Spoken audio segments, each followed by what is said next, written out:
অবশেষে টাঙ্কি জোড়ানো শেষ। বড় সমস্যা ছিল,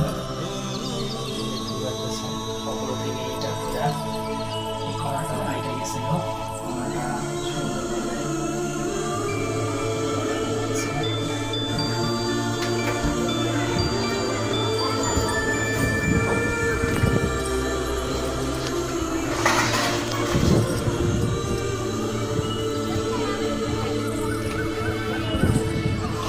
আজকে কত তারিখ বিলাল ভাই? 21 তারিখ।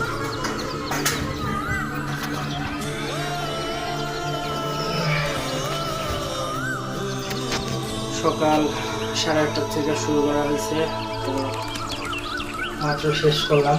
মাঝখানটা টাঙ্কি ফিটিং খুলতে যে টাঙ্কি ফিটিংটা অনেক আগের ছিল, ফাইটে গেছে, তো ওটা পাল্টায় প্লাস্টিক লাগিয়ে দিছি। তো নেক্সটের ভিডিও পাওয়ার জন্য ফলো করবেন। আসসালামু আলাইকুম।